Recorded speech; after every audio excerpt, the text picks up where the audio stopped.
کے لشکر میں 5000 مسلمان سپاہی تھے اور 10,000 صلیبی فوجی۔ جب دونوں لشکر آمنے سامنے ہوئے تو صلاح الدین ایوبی نے اپنی فوجی علم بردار کو حکم دیا کہ وہ اسلامی پرچم بلند کرے۔ یہ وہی پرچم تھا جسے سلطان نور الدین زنگی میدان جنگ میں استعمال کیا کرتے تھے۔ صلاح الدین ایوبی کے حکم پر ان کے نقیبوں نے چیخ چیخ کر کہنا شروع کیا، مسلمانوں غور سے دیکھو، یہ وہی پرچم ہے جسے کل تک تم سلامی دیا کرتے تھے۔ کیا تم نے یہ پرچم کو سلطان عادل سے سارے وعدے فراموش کر دیے تھے؟ ذرا اپنے حال پر غور کرو، تم ان صلیبی کے دوش بشوش کھڑے ہو جو تمہارے رسول پاک صلی اللہ علیہ وسلم، تمہارے مذہب اور خود تمہاری جانوں کے سب سے بڑے دشمن ہیں۔ آج تم ان درندوں کو خوش کرنے کے لیے اپنے بھائیوں کے گلے کاٹو گے، کل یہی درندے مطلب نکل جانے کے بعد اپنے خنجر تمہاری گردن میں پوست کر دیں گے۔ یہ ایک ایسی جذباتی تقریر تھی جسے سن کر شامی مسلمان رونے لگے، اور پھر چند لمحے بعد ہی ابن مقدم کو چھوڑ کر صلاح الدین کے لشکر سے جا ملے۔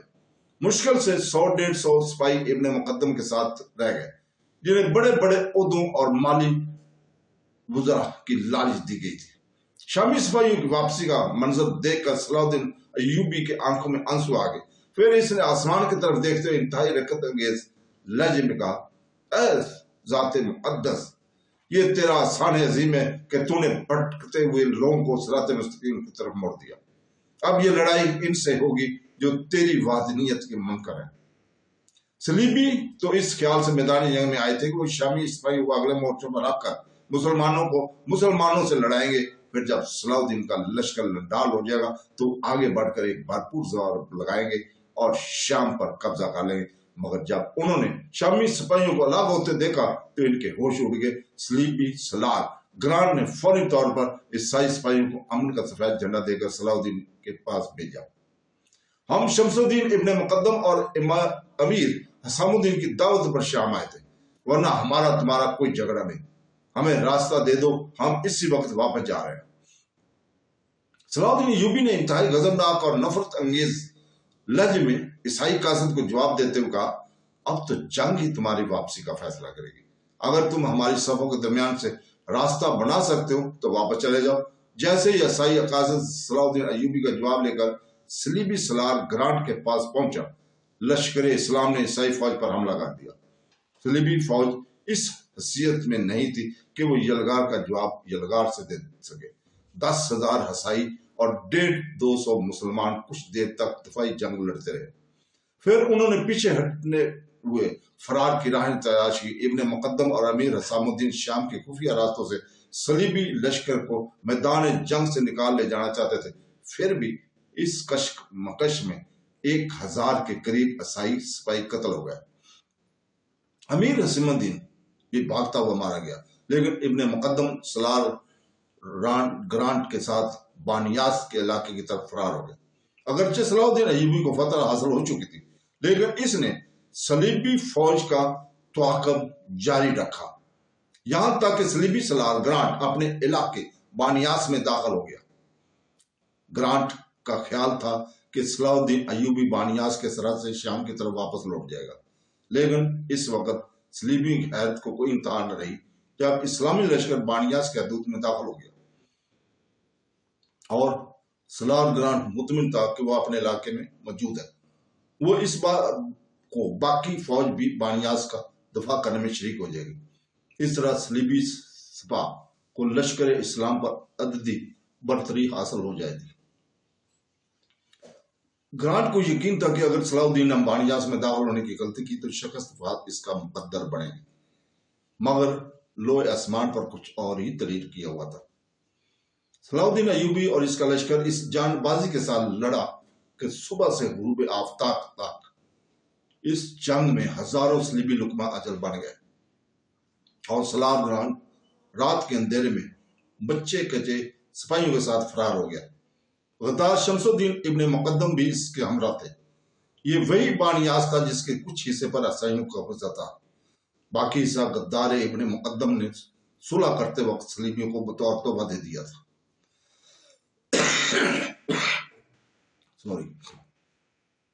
صلاح الدین ایوبی نے نہ صرف مسلمانوں کے علاقہ واپس لے لیا بلکہ عیسائیوں کے علاقے پر بھی غلبہ حاصل کر لیا تھا۔ کبھی صلاح الدین ایوبی بانیاس کے نئے انتظامات میں مصروف تھے کہ ان کے چھوٹے بھائی سیف الدین ملک عادل کا خط پہنچا، جس میں وقت 2 المناک افسران کو اطلاع دی گئی تھی۔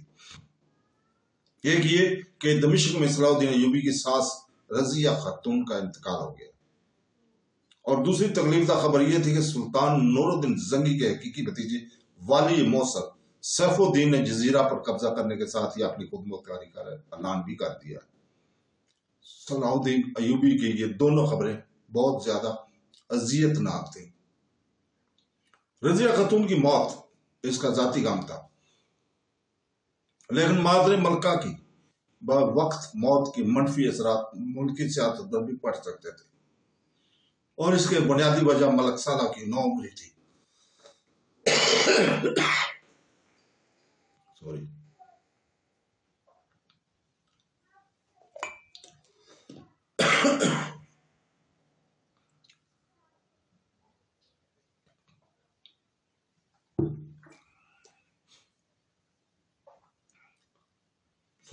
دوستو، اب اس کے سر پر کسی ایسے بزرگ کا سایہ نہیں رہا تھا جو اسے اپنی بات ماننے پر مجبور کر دیتا۔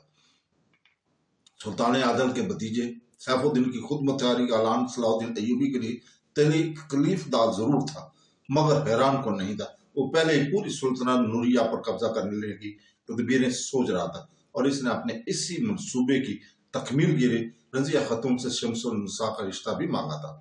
انکار کی صورت میں سیف الدین نے اپنی محترم چچی کی جس قدر گستاخانہ خط تحریر کیا تھا، اسے پڑھ کر ہی اندازہ کیا جا سکتا تھا کہ مستقل قریب نے سیف الدین کے کیا ارادے ہوں گے۔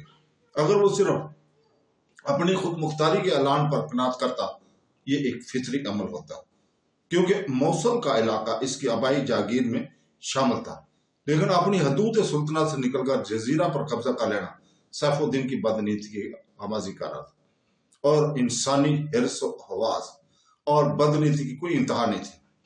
صلاح الدین ایوبی کو یقین ہو رہا تھا کہ سیف الدین مزید گل کھلائے گا، مگر وہ اس وقت مجبور تھا۔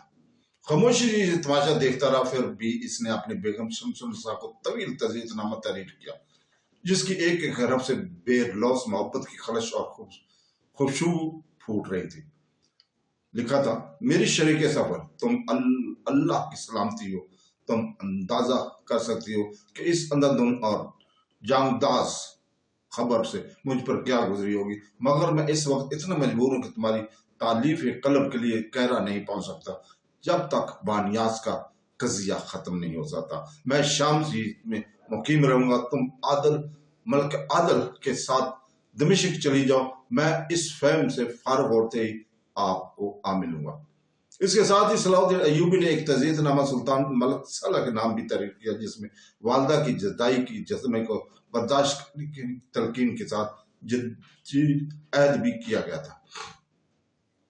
جب تک میں زندہ ہوں، سلطنت نوریہ کے استحکام کے لیے کوشش جاری رکھوں، آپ بھی چاپلوسی اور شامدی امیروں سے الگ رہیں۔ نمک حرام ابن مقدم کا قصہ پاک ہوتے ہی میں خود بھی حاضر خدمت ہو جاؤں گا۔ صلاح الدین ایوبی کا یہ خط اطاعت اور وفاداری، احسان شناسی اور محبت کی یادگار دستاویزات تھا، مگر گمشتگین نے صلاح الدین کے اس دعوت نامے کو صلاح الدین سلطان ملک سالہ کے سامنے انتہائی غلط رنگ میں پیش کیا۔ گمشتگین سلطان ملک سالہ کا مشیر اعلیٰ تھا۔ سلطان نور الدین زنگی کی وفات کے وقت وہ قلعے کے نائب منصب دار کے چھوٹے سے عہدے پر فائز تھا، ذاتی طور پر انتہائی چرب زبان، خوش آمدی، خود غرض، یار و باش انسان تھا۔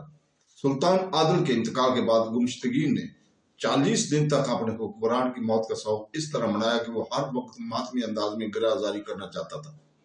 بار بار رضیہ خاتون کی خدمت میں حاضر ہوتا تھا اور چیخ چیخ کر کہتا تھا، عدل و انصاف کا سورج غروب ہو گیا اور زمین پر گہری تاریخ چھا گئی، ہائے میرے آقا، ہائے میرے بادشاہ۔ رضیہ سلطان ایک صاف دل اور سچی خاتون تھی۔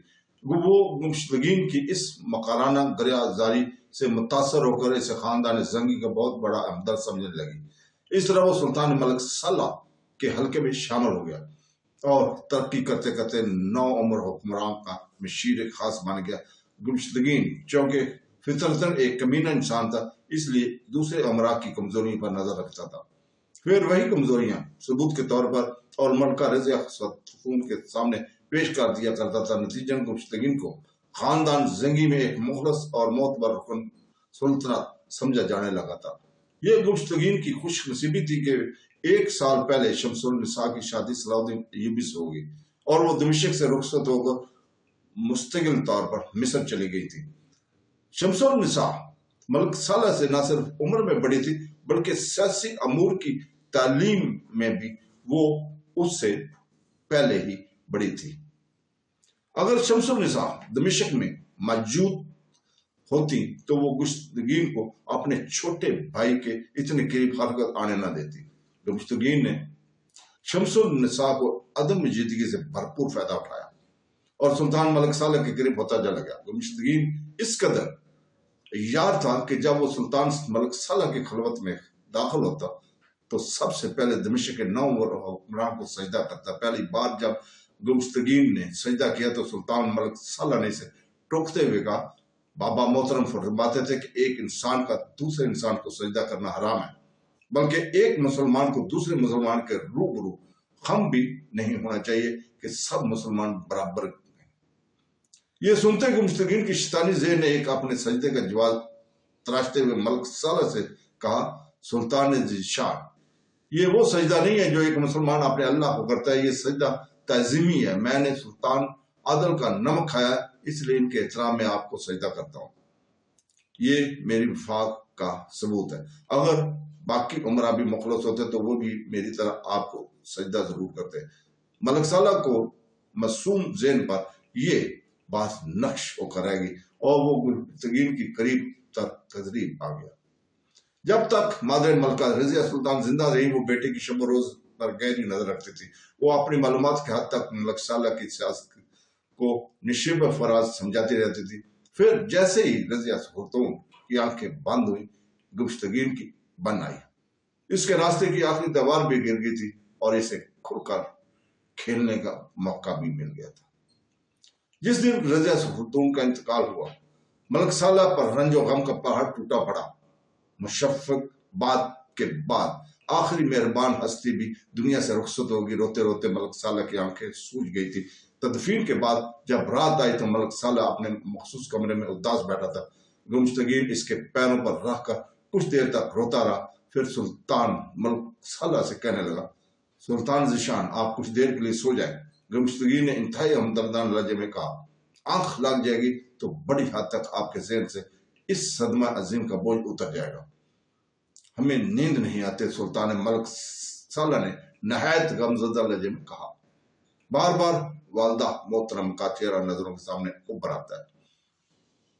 گمشتگین فوراً ہی سلطان ملک سالہ کے کمرے سے نکل گیا اور پھر تھوڑی دیر بعد واپس آیا تو اس کے ہاتھ میں ایک برونی جام تھا جو شراب سے لبریز تھا۔ سلطان ذیشان، اسے نوش کر لیجئے، آپ کو ذہنی سکون بھی مل جائے گا اور گہری نیند بھی آ جائے گی۔ یہ تو شراب ہے، ملک سالہ نے چونک کر کہا، اور مذہباً بھی حرام ہے اور صحت کے لیے بھی یہ اچھی چیز نہیں ہے۔ گمشتگین بڑا شاطر اور چرب زبان تھا۔ اس نے قرآن کریم کی ایک آیت کا حوالہ دیتے ہوئے کہا، اگر تم حالت اضطراب کا شکار ہو جاؤ تو مردار بھی کھا سکتے ہو۔ اس وقت آپ پر رنج و غم کا پہاڑ ٹوٹ پڑا ہے۔ اس اذیت و کرب کو دور کرنے کے لیے آپ شراب نہیں پی رہے ہیں بلکہ وہ دعا کو استعمال کر رہے ہیں۔ جب آپ کی یہ کیفیت زیادہ ہو جائے تو شراب ترک کر دیجیے گا۔ سلطان ملک سالہ نے گمشتگین کی بات کو حیرت کے ساتھ سنا۔ فتنہ گر کو اپنی چال کامیاب ہوتی نظر آ رہی تھی۔ لوگ کچھ بھی کہیں مگر حقیقت یہ ہے کہ شراب اور رقص بادشاہوں کی شان ہے۔ اگر کوئی حکمران ان چیزوں کا استعمال نہیں کرتا تو پھر اس میں اور ریا میں کیا فرق رہ جاتا ہے؟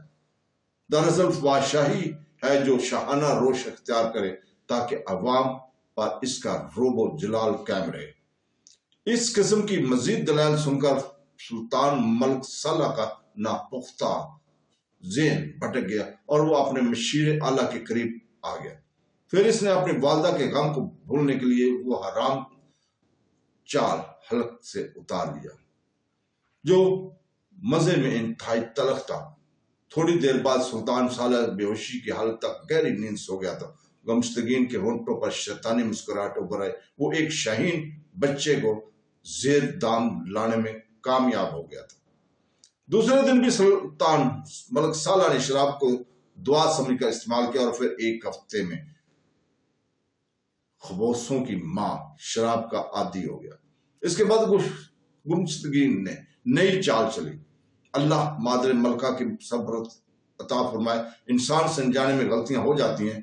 گمشتگین نے سر جھکا کر بڑے عاجزانہ لہجے میں سلطان ملک صالح کو مخاطب کرتے ہوئے کہا، مگر بعض غلطیاں ایسی ہوتی ہیں کہ ان کا ازالہ نہیں کیا جا سکتا اور آنے والی نسلوں کو بھی اس کی سزا کاٹنی پڑتی ہے۔ سلطان ملک صالح نے چونک کر اپنے مشیر اعلیٰ کی طرف دیکھا۔ تم کہنا کیا چاہتے ہو گمشتگین؟ واللہ مرحومہ کی غلطی کا ذکر سن کر سلطان ملک صالح کے چہرے پر ناگواری کا رنگ ابھرا۔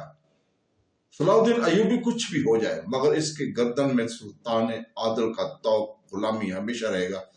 گمشتگین نے بڑی احتیاط سے اپنی بات آگے بڑھائی۔ مادر ملکہ نے اسے داماد ہونے کا شرف بخشا مگر وہ غلام کا غلام ہی رہا اور اس نے اپنی ذات دکھا دی۔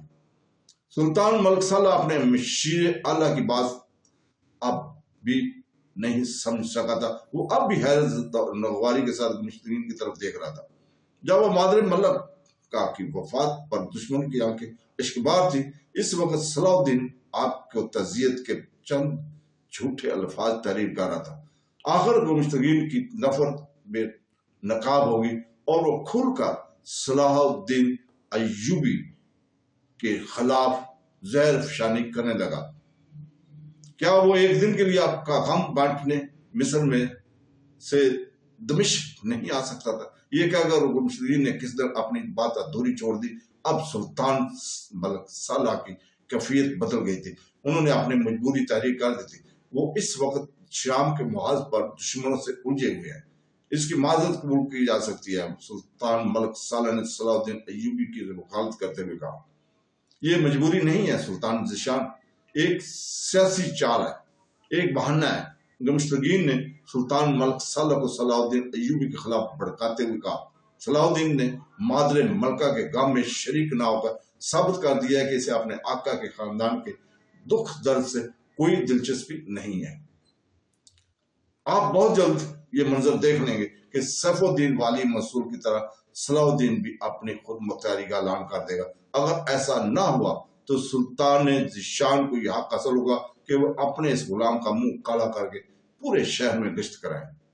سلطان ملک صالح میرے چہرے پر شدت، فکر اور پریشانی کے آثار نظر آنے لگے تھے۔ گمشتگین نے بڑی مکاری کے ساتھ دونوں کے درمیان شک کا بیج بو دیا تھا۔ تو دوستو، کل تک کے لیے اجازت، اللہ حافظ۔